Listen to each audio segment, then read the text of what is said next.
My name is Emily Harper, and at 24 I stood on the cusp of my college graduation, the weight of 1,000 battles pressing against my chest. The crowd's cheers echoed through the auditorium, but my heart thundered louder, fueled by the fire of a tiger that had been caged far too long. This wasn't just a ceremony, it was my moment of reckoning, the day the eye of the tiger within me roared to life. My sister, Lauren, stood beside me in her cap and gown, her blonde hair catching. The light like a halo. To the world, we were twins in triumph, but the truth was a jagged scar. Years of my parents' favoritism had carved a divide between us, and their betrayal had forged my resolve into something unbreakable. As I stepped toward the podium, I saw their faces, my parents, Michael and Susan Harper, turn pale, their smug certainty crumbling. Before I reveal what made them falter, let me take you back to where it all began. To the suburban streets of Michigan, where a girl with a tiger's heart learned to fight for her place in a world that refused to see her. If you've ever been underestimated, forced to claw your way to something others were handed, then this story is for you. Picture me as a tiger cub, scrappy and determined, growing into a force no one could ignore. Share where you're reading from in the comments, and let me know if you've ever felt that fire, the eye of the tiger burning inside you. This is my story of betrayal, resilience, and the sweetest revenge, served not with malice, but with the undeniable proof of my worth. Our 2-story house in suburban Grand Rapids, Michigan, was the kind of place you'd see on a postcard. White. Picket fence, neatly trimmed lawn, and a front porch where neighbours waved as they passed. From the outside, the Harper family was the American dream. Michael, an accountant with a steady hand on the ledger. Susan, a high school English teacher with a penchant for poetry. Lauren, the golden-haired prodigy. And me, Emily, the quieter sister who always seemed to fade into the background. We weren't rich, but we were comfortable, the kind of middle class. Family that didn't worry about bills piling up. Yet beneath the polished surface, a subtle poison seeped through our family's veins. Favoritism. Lauren, 2 years younger but accelerated a grade due to her academic prowess, was the sun around, which our parents orbited. Her blonde curls, quick wit and effortless charm made her the embodiment of their aspirations. I, on the other hand, was the shadow, competent but never celebrated. Christmas mornings were a stark reminder of this divide. Lauren would tear into gifts like a shiny new bike or the latest gaming console, while I unwrapped socks, a discounted sketchpad, or a sweater 2 sizes too big. Lauren needs encouragement for her talents, Mum would say, her voice soft but final, as if my interests were mere hobbies, not dreams worth nurturing. I was 8 when I first noticed the pattern, my small hands clutching a cheap craft kit while Lauren beamed over her new telescope. Even then, I felt the sting of being less than, but I swallowed it, learning to hide my disappointment behind a forced smile. School events only deepened the wound. Lauren's science fairs were family affairs. Dad took days off to help her build. Elaborate displays. Mum spent hours perfecting her posters. My art exhibitions. I was lucky if Mum showed up for 10 minutes during her lunch break. Art's a nice hobby, Emily, Dad would say, his tone dismissive, but it won't pay the bills. Their words were like claws, scratching away at my confidence, but I refused to let them break me. I was a tiger cub, learning to sharpen my claws in secret. The one person who saw the spark in me was my grandmother, Margaret. Her lake house in Traverse City was my sanctuary, a place where the world felt bigger and kinder. During summer visits, we'd sit on her porch, the water lapping at the shore, while I sketched the trees and the horizon. "You've got the eye of the tiger, Emily," she'd say, her voice warm with conviction. "You see the world differently, with a fierceness most people lack. Don't let anyone dim that light." Her words were a lifeline, pulling me from the undertow of my parents' neglect. In her small library, I found books about entrepreneurs who rose from nothing, tigers who clawed their way to the top. Those stories planted a seed. I would prove my worth, not just to my parents, but to myself. By high school, I'd developed a resilience born of necessity. I joined every business-related club, from Future Business Leaders of America to the Entrepreneurship Society, determined to carve my own path. Math and economics came naturally to me, surprising even my teachers. When I won the regional business plan competition as a sophomore, my economics teacher, Mr. Carter, called my parents to rave about my potential. "That's nice," Mum said when she hung up, her tone flat. "Did you help Lauren with her debate prep? She's got a big tournament tomorrow."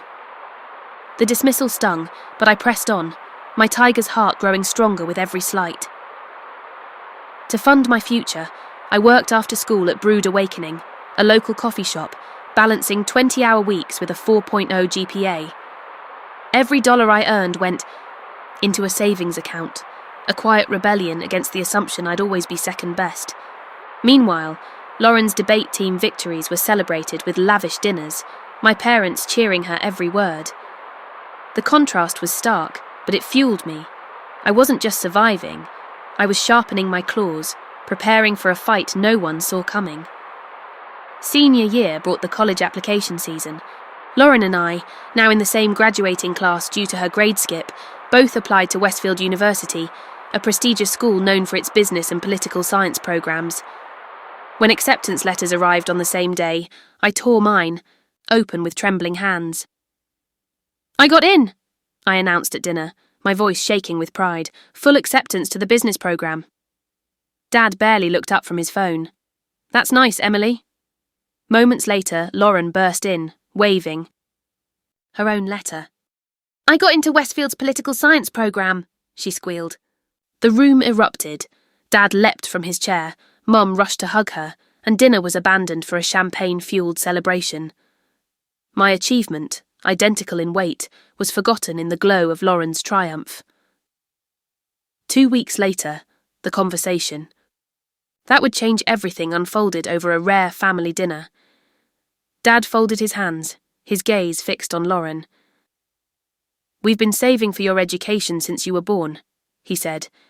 "Westfield's tuition is steep, but we'll cover it. So you can focus on your studies." Lauren beamed, and I waited, expecting my turn. The silence stretched until I couldn't bear it. "What about my tuition?" I asked, my voice barely above a whisper. The air grew heavy. Mum and Dad exchanged glances, their discomfort palpable. "Emily," Dad said slowly, "we only have enough for one of you. Lauren's shown more academic promise. We believe investing in her will yield better returns." Mum reached for my hand, her touch cold. "You're so independent, Emily. You can take out loans or maybe start at community college." Then came the words that shattered me.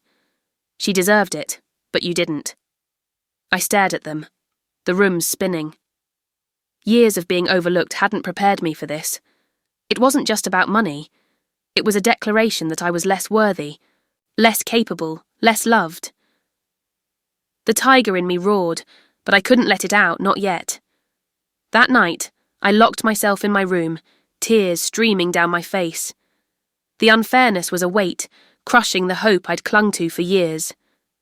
But in that darkness, a spark ignited, the eye of the tiger, fierce and unyielding. The next morning, I confronted my parents in the kitchen, my voice breaking. "How could you save for Lauren but not for me? I have better grades. I've worked part-time for years and I got into Westfield too." Mum sighed, stirring her coffee. "It's not that simple, Emily. We had to make practical choices." Dad snapped his newspaper shut. "Lauren's focused on academics. You're distracted, with that job and your risky business ideas." "You never asked about my plans," I whispered, but they'd already turned away, their decision final. Desperate for solace, I drove 2 hours to Grandma Margaret's lake house. As I poured out my pain, she listened, her hands clasping mine. "My darling girl," she said, wiping my tears, "your parents are wrong, tragically wrong, but you have the heart of a tiger, fierce and unstoppable. Promise me you'll go to Westfield anyway. Don't let their limitations cage you."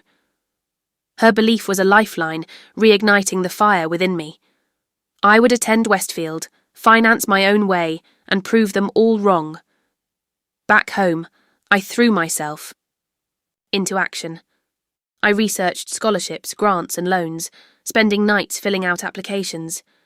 My guidance counsellor, Mrs. Lynn, stayed late to help, marvelling at my determination.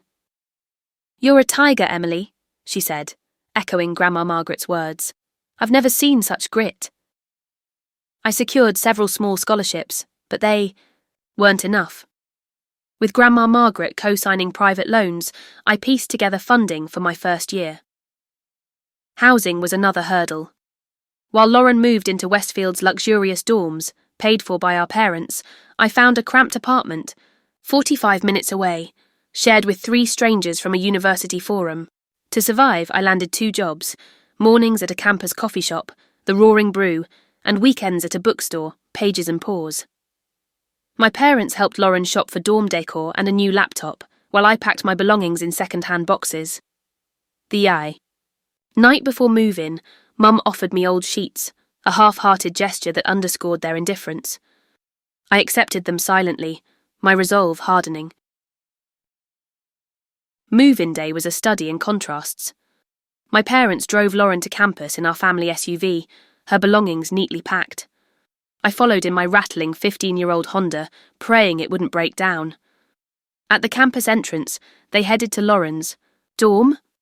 Mum calling out, "Good luck, Emily. I hope this works out." Her doubt was a spark to my tinder. This wouldn't just work out, it would be my triumph. My apartment was a shock, peeling paint, leaky faucets, and noisy neighbours. That first night, alone on a thin mattress, I felt the weight of my challenge. Could I balance 30 work hours and a full course load? Doubt crept in, but a text from Grandma Margaret steadied me. "Remember, my brave tiger, diamonds are made under pressure. You're already shining." I created a brutal schedule, 5 a.m. study sessions, classes, work, and late-night assignments. Sleep was a luxury I couldn't afford. The financial aid office became my lifeline. Ms. Torres, the assistant director, took me under her wing. "You're taking on a mountain, Emily," she said. "But I've seen students like you summit it. Come to me before you break."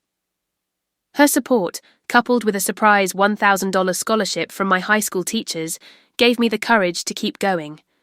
"We believe in you, Emily," Mrs. Lynn wrote. "You've got the eye of the tiger." Those words became my mantra, fueling my relentless drive. Freshman year was a hurricane.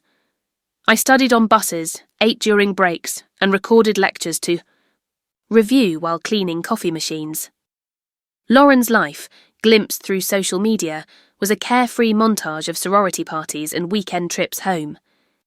Meanwhile, I calculated whether I could afford both textbooks and groceries. But something unexpected happened. I excelled.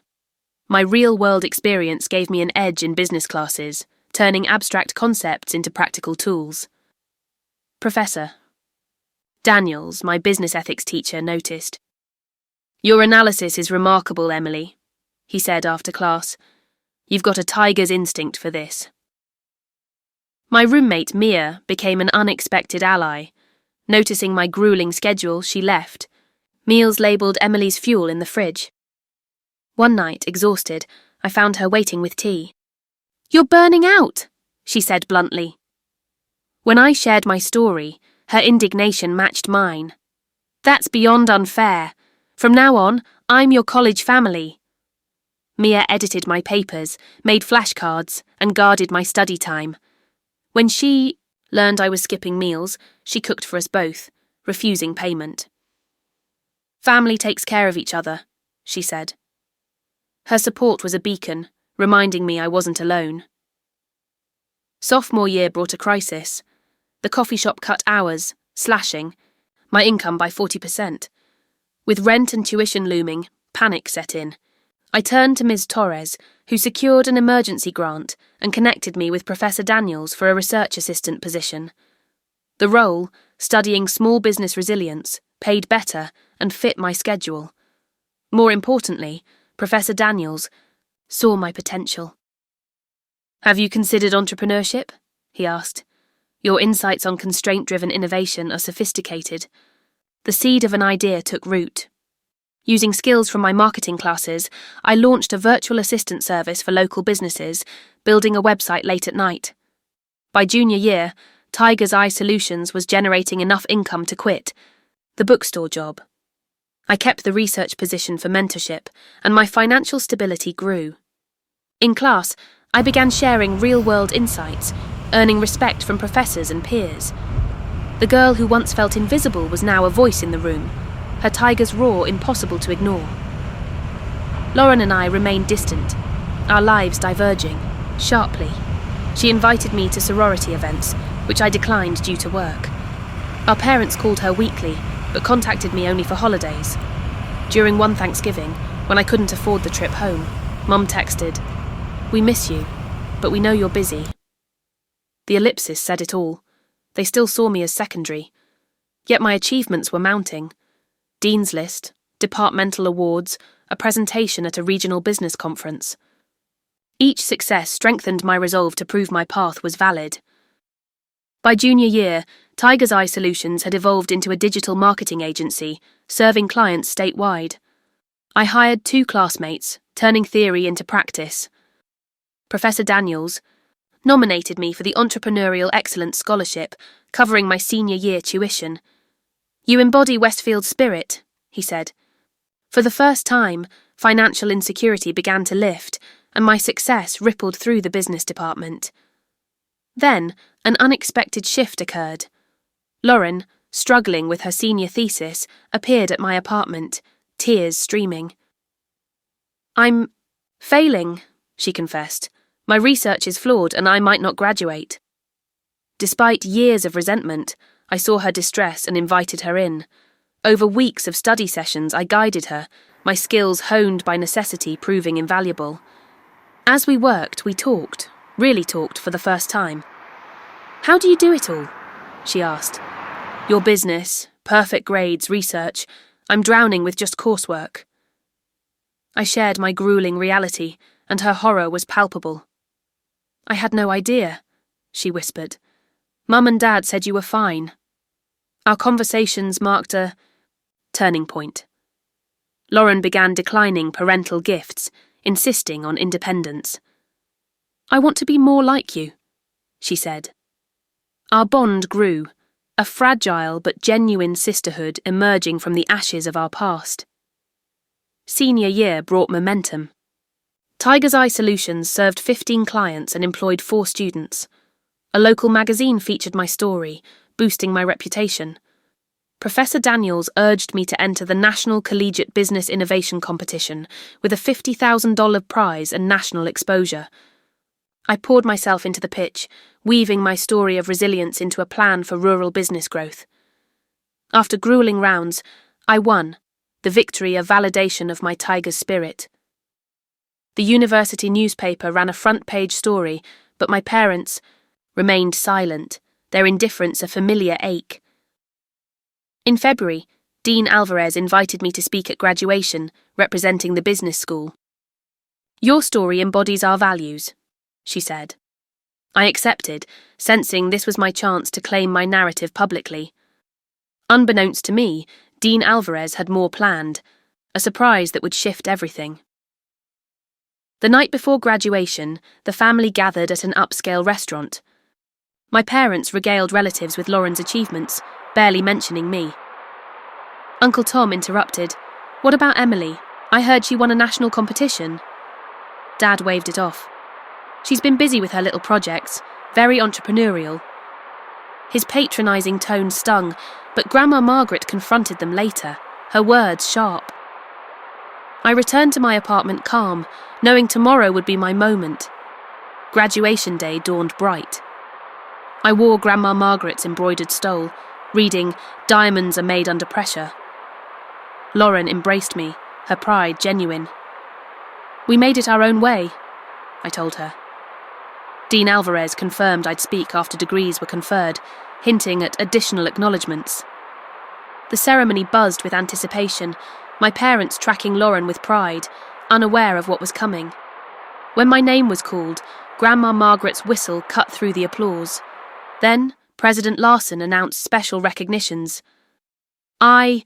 Invite Emily Harper to deliver the student address. My parents' confusion was evident as I took the podium. 4 years ago, I began, I arrived at Westfield with nothing but determination and the eye of the tiger. Today, I graduate with honours, a thriving business, and a future I built myself. I spoke of resilience, of defying limitations, my words a subtle rebuke of my parents' doubt. Then, President Larson returned. Emma Harper is this year's valedictorian, graduating with a 4.0 while building a 6-figure business. She won the National Collegiate Business Innovation Competition, bringing unprecedented recognition to Westfield. And she did this while self-financing her education, without family support. The audience gasped, then erupted in a standing ovation. My parents' faces drained of colour, their favouritism exposed. Larson continued, announcing my job offer from Apex Strategies and a Business Innovation magazine cover story. Finally, he revealed the Emily Harper Resilience Scholarship, honouring my journey. Lauren clapped wildly, tears streaming. Grandma Margaret's smile lit the room. My parents stood frozen, their narrative shattered. As I returned to my seat, Lauren whispered, "They were so wrong about you." Post-ceremony, my parents approached awkwardly. "Quite a surprise," Dad said, his smile forced. "You've been holding out on us." I replied coolly, "I've been who I always was. You weren't paying attention." Lauren stepped forward, her voice carrying. "Everyone's talking about Emily's achievements, done without any support. Imagine what she could have done with what I had." Mum flinched, relatives watching critically. At the business school reception, Professor Daniels, Dean Alvarez, and my new boss, Jennifer Brooks, celebrated my journey. Grandma Margaret and Lauren fit seamlessly into this chosen family. A photographer captured us for the magazine, my stole prominent. Later, Dean Alvarez handed me an MBA scholarship offer, another door opening. At the family dinner, relatives grilled my parents, their discomfort palpable. Lauren spoke up, "You favoured me and you were wrong about Emily." I added, "Impact matters more than intent." The evening ended with relatives offering me professional connections, their respect a stark contrast to my parents' belated gestures. Weeks later, my parents requested a lunch meeting, admitting their misjudgment. "We'd like to repair our relationship," Mum said. I agreed to try, but on my terms, rooted in accountability. Lauren took a job in educational equity, her empathy, shaped by our story. I started at Apex Strategies, my agency thriving under my team's management. At Grandma Margaret's lake house, she gave me a silver bracelet, a family heirloom symbolising inner worth. "Your tiger's heart carried you through," she said. On the first anniversary of graduation, I established the First Generation Achievement Scholarship, supporting students like me. My parents attended the ceremony, their pride genuine but secondary to my own conviction. The real victory wasn't proving them wrong, it was proving my worth to myself. The eye of the tiger within me had roared, and no one could cage it again. If you've ever been underestimated, know this: your value is yours to define. Let your tiger's heart lead you, and soar beyond anyone's limited vision.